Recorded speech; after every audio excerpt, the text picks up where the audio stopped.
கண்கள் இரண்டு அதில் ஒன்று எனக்கு தந்த உன் கடனை எப்படி நான் தீர்ப்பேன். ரெண்டு குரல் இருந்தா ஒன்று உனக்கு தந்து நானும் உன்னை பாடச் சொல்லி கேட்பேன்.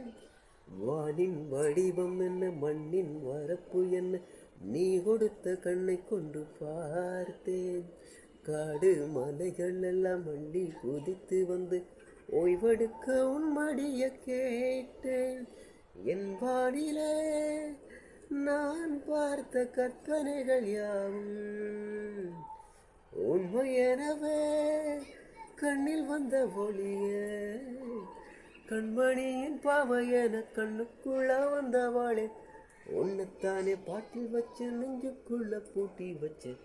அத்தோரத்தில யாழமரம் அலமரம், அலமரத்தில் துளி கட்டி ஆட வரும் சின்ன கோயிலே.